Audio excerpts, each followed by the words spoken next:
Hello everyone. मैं government college Bemetara से guest lecturer सृष्टि श्रीवास्तव। इस वीडियो लेक्चर के माध्यम से हम पढ़ेंगे नगर के प्रमुख कार्यात्मक वर्ग। ये एमए ज्योग्राफी में फोर्थ सेमेस्टर का अर्बन ज्योग्राफी का टॉपिक है। ठीक है, तो इसके बारे में हम पढ़ेंगे। नगर प्रायः बहुकार्यात्मक होते हैं, जिनमें विनिर्माण, व्यापार, प्रशासन, शिक्षा, सेवाएं आदि अनेक कार्य संपन्न होते हैं। नगरों में द्वितीयक, तृतीयक, चतुर्थक आदि कार्यों की प्रधानता पाई जाती है और कृषि, पशुपालन आदि प्राथमिक कार्य गौण होते हैं अथवा उनका अभाव पाया जाता है। यद्यपि अनेक लघु आकार के नगरों में खनन, कृषि, आखेट आदि प्राथमिक कार्य भी महत्वपूर्ण स्थान रखते हैं, किंतु बड़े नगरों में ऐसे कार्यों का महत्व लगभग नगण्य रह जाता है। नगरों को प्रायः उनके प्रमुख कार्य या कार्यों के आधार पर ही वर्गीकृत किया जाता है। नगरों के कार्यात्मक वर्गीकरण हेतु अनुभविक और सांख्यिकीय दोनों प्रकार की विधियों का प्रयोग किया जाता है। सामान्यतः किसी नगर को उस कार्यात्मक वर्ग में रखा जाता है जो उस नगर के लिए सर्वाधिक महत्वपूर्ण होता है। जिस नगर में एक से अधिक महत्वपूर्ण कार्य होते हैं, उन्हें सम्मिलित करते हुए महत्व के क्रम से नगरों को वर्गीकृत किया जाता है। इस प्रकार नगर एकल कार्यात्मक, द्विकार्यात्मक अथवा बहुकार्यात्मक प्रकार के हो सकते हैं। भारत सहित विश्व के नगरों के प्रमुख कार्यात्मक समूह कुछ इस प्रकार हैं, जिसको हम अभी पढ़ेंगे। ठीक है, जिसके अंतर्गत नगरों का वर्गीकरण मुख्यतः गुणात्मक मतलब अनुभविक आधार पर किया गया है। ठीक है, तो इसमें सबसे पहला है औद्योगिक नगर। औद्योगिक क्रिया नगरों के प्रमुख कार्य में से एक है। जिन नगरों का अस्तित्व एवं विकास मुख्यतः औद्योगिक क्रियाओं तथा उत्पादन पर आधारित होता है, उन्हें औद्योगिक नगर कहते हैं। ऐसे नगरों की अधिकांश कार्यशील जनसंख्या उद्योग धंधों में कार्यरत होती है और विविध प्रकार के औद्योगिक उत्पादन ही नगरीय अर्थव्यवस्था के आधार होते हैं। अनेक कारखाने, धुआं निकलती हुई मिलों की चिमनियाँ, श्रमिक कॉलोनियाँ आदि आधुनिक औद्योगिक केंद्रों के सामान्य लक्षण होते हैं। बृहद उद्योग मुख्यतः नगरीय केंद्रों पर स्थापित होते हैं और उनके समीपस्थ क्षेत्रों में उनसे संबद्ध सहायक तथा पूरक उद्योग धंधे भी स्थापित होने लगते हैं। इस प्रकार उक्त स्थल पर औद्योगिक भूदृश्य का विकास होता है, जिससे नगर का पर्यावरण उद्योगमय हो जाता है। किसी स्थल पर बृहद उद्योग जैसे कि कारखाना स्थापित होने पर वहाँ श्रमिकों की कॉलोनियाँ बसाई जाती हैं तथा अन्य नगरीय सुविधाओं के लिए वहाँ व्यापार, यातायात, शिक्षा आदि कार्य भी विकसित हो जाते हैं। औद्योगिक केंद्रों पर आधुनिक मशीनों द्वारा कच्चे मालों को परिष्कृत करके नवीन उपयोगी वस्तुएं तैयार की जाती हैं, जैसे लौह अयस्क। ठीक है, जैसे कि लौह अयस्क से इस्पात, बॉक्साइट से एल्यूमिनियम, कपास से सूत एवं वस्त्र, गन्ना से चीनी, चूना पत्थर से सीमेंट। बाहर से कच्चे माल को मंगाने तथा तैयार माल को बाहर भेजने के लिए ये नगर परिवहन एवं संचार के विभिन्न साधनों द्वारा बाह्य क्षेत्रों तथा नगरों से भली प्रकार जुड़े होते हैं। उत्तरी अमेरिका में Birmingham, Chicago, Gary, Montreal, Pittsburgh, Cleveland, Detroit, Ironton, Boston. ठीक है, और यूरोप में है Manchester, Glasgow, Liverpool, Frankfurt, Munich, Krivoy Rog, Moscow, Gorky. Asia में है Shanghai, Tokyo, Yokohama, Osaka, Mumbai, Ahmedabad, Calcutta, Bangalore आदि प्रमुख औद्योगिक नगर हैं, जहां विभिन्न उद्योग से संबंधित बड़े बड़े कारखाने स्थित हैं। भारत में जमशेदपुर, आसनसोल, भिलाई, राउरकेला, भद्रावती, बोकारो आदि लौह इस्पात के प्रमुख औद्योगिक केंद्र हैं। सूती वस्त्र के लिए प्रसिद्ध केंद्र हैं अहमदाबाद, शोलापुर, वडोदरा, सूरत, नागपुर, भड़ौच, मुंबई, चेन्नई, मदुरई, कोयम्बटूर, हैदराबाद, बेंगलोर, कानपुर और अमृतसर। ठीक है, इसके बाद है व्यापारिक नगर। मतलब कमर्शियल टाउन। व्यापारिक नगरों में व्यापार और वाणिज्य से संबंधित कार्यों की प्रधानता पाई जाती है। ऐसे नगर थोक व्यापार अथवा फुटकर व्यापार के केंद्र हो सकते हैं। अधिकांश व्यापारिक नगरों में दोनों प्रकार की व्यापारिक क्रियाएं संचालित होती हैं। व्यापारिक नगरों में प्रायः बड़ी बड़ी मंडियां पाई जाती हैं और ये नगर परिवहन तथा संचार के विविध साधनों द्वारा देश के विभिन्न भागों से जुड़े होते हैं। व्यापारिक नगर मुख्यतः दो प्रकार के होते हैं, जिसमें पहला है स्थानीय उत्पादन के संग्रहण केंद्र तथा स्थानीय मांग के अनुसार वस्तुओं के वितरण केंद्र के रूप में व्यापारिक नगर, और दूसरा है राष्ट्रीय और अंतर्राष्ट्रीय व्यापार के लिए मध्यस्थता का कार्य करने वाले व्यापारिक केंद्र। सभी समुद्र पतन इसी श्रेणी में सम्मिलित होते हैं। व्यापारिक नगरों में विभिन्न स्तरीय वित्त, बीमा, बैंक आदि वित्तीय कंपनियों की बहुलता पाई जाती है। वस्तुओं के परिवहन के लिए विभिन्न प्रकार के यातायात साधनों की आवश्यकता पड़ती है, अतः ऐसे केंद्र अधिकांशतः परिवहन केंद्रों पर विकसित होते हैं। उत्तरी अमेरिका में New York, New Orleans, San Francisco, Montreal, Winnipeg, Europe में London, Lisbon, Rotterdam, Amsterdam, Asia में Hong Kong, Singapore, Mumbai, Kolkata, Rangoon, Karachi, Africa में पोर्ट सहित केप टाउन,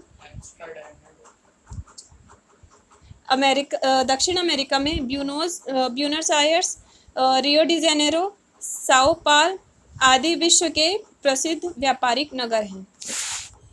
भारत में समुद्र पत्तन के रूप में व्यापारिक नगर में कोलकाता, मुंबई, चेन्नई, कोचीन, कांदला, विशाखापत्तनम आदि महत्वपूर्ण हैं। देश के आंतरिक भागों में प्रमुख परिवहन मार्गों या मार्ग संगमों पर भी वस्तुओं के एकत्रण तथा वितरण के लिए जो है केंद्र के रूप में अनेक व्यापारिक नगर पाए जाते हैं। ठीक है, अब इसके बाद है प्रशासनिक नगर। ऐसे नगरों में सरकारी कामकाज की प्रधानता होती है। प्रशासनिक केंद्र किसी देश या प्रांत की राजधानी अथवा जनपद मुख्यालय के रूप में विकसित होते हैं, जहाँ विभिन्न प्रकार के प्रशासकीय कार्यालयों के साथ ही सचिवालय, निर्देशालय, न्यायालय तथा राजनेताओं, सरकारी अधिकारियों एवं प्रशासकों के आवास आदि सरकारी भवन की स्थित होते हैं। प्रशासनिक सुविधा के लिए ऐसे नगर देश एवं प्रदेश के विभिन्न क्षेत्रों तथा नगरों से परिवहन के साधनों एवं संचार माध्यमों द्वारा संयुक्त होते हैं। राजधानी नगर राजनीतिक गतिविधियों के प्रमुख केंद्र होते हैं और देश या प्रदेश का राजनीतिक प्रतिनिधित्व करते हैं। विश्व की प्रायः सभी देशों की राजधानियां प्रादेशिक केंद्र होते हैं। उत्तरी अमेरिका में वाशिंगटन डीसी, ओटावा, यूरोप में London, Moscow, Paris, Stockholm, Copenhagen, Geneva, Helsinki, Budapest, Bucharest, और एशिया में है Tokyo, Beijing, Jakarta, Bangkok, Delhi, Colombo, Islamabad, Kabul. दक्षिण अमेरिका में है ब्राज़ीलिया, मॉन्टेविडियो, ठीक है, Buenos Aires, Santiago, Lima, George town आदि। अफ्रीका में है Cairo, Addis अबाबा, Kampala, Nairobi, Lusaka, Harare, Pretoria, Kinshasa आदि। ऑस्ट्रेलिया में कैनबेरा विभिन्न देशों की राजधानी नगर के रूप में विकसित हुई है। भारत में राजधानी दिल्ली देश का सर्वोच्च प्रशासकीय एवं राजनीतिक गतिविधियों का नगर है। अब इसके बाद है परिवहन नगर। परिवहन नगर मुख्यतः समान या असमान प्रकार के परिवहन मार्गों के मिलन स्थल पर विकसित होता है। इनका विकास मुख्यतः दो रूपों में होता है। पहला, जहां कई स्थल मार्ग आपस में मिलते हैं, वहां सड़कों के केंद्र अथवा रेलवे जंक्शन के रूप में नगर का विकास होता है, जहां पर एक प्रकार का परिवहन साधन समाप्त होता है और वहां से आगे अन्य प्रकार के का परिवहन साधन पाया जाता है। परिवहन साधनों के ऐसे अलगाव स्तर पर भी नगर विकसित हो जाते हैं, क्योंकि वहां सामान उतारने, चढ़ाने व ठहरने के लिए बस्तियों के रूप में सुविधा का होना अनिवार्य हो जाता है। अतः मैदानी मार्ग और पहाड़ी मार्ग के मिलन स्थल पर कई सड़कों या रेल मार्गों के संगम पर स्थलीय तथा समुद्री मार्गों के मिलन बिंदुओं पर नगरों का विकास परिवहन केंद्र के रूप में होता है, जहाँ की अधिकांश आर्थिक क्रियाएं परिवहन और संचार से संबंधित होती हैं।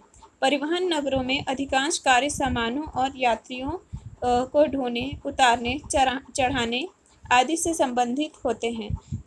सामान्यतः सभी समुद्र पत्तन भी परिवहन केंद्र होते हैं। जो परिवहन नगर प्रमुख व्यापारिक मार्ग पर स्थित होते हैं, वहाँ व्यापारिक सुविधाओं के उपलब्ध होने के कारण प्रायः व्यापारिक कार्यों का भी उल्लेखनीय विकास हो जाता है। परिवहन नगरों की अधिकांश जनसंख्या विभिन्न प्रकार के परिवहन कार्यों में संलग्न होती है तथा अन्य आर्थिक क्रियाएं सहायक रूप में संचालित होती है। अब इसका हम उदाहरण देखें तो उत्तरी अमेरिका में है New York, Montreal, Chicago, Kansas, Atlanta, Saint Louis, San Francisco. Europe में है London, Paris, Berlin, Venice, Moscow. Asia में है Yokohama, Shanghai, Visakhapatnam, Chennai, Mumbai, Aden, Colombo. Africa में है केप टाउन, पोर्ट एलिजाबेथ, काहिरा। ऑस्ट्रेलिया में है पर्थ, एडिलेड, मेलबर्न, सिडनी। दक्षिण अमेरिका में है Buenos Aires, San Diego, Valparaiso, Georgetown आदि विश्व के प्रमुख प्रसिद्ध परिवहन केंद्र हैं।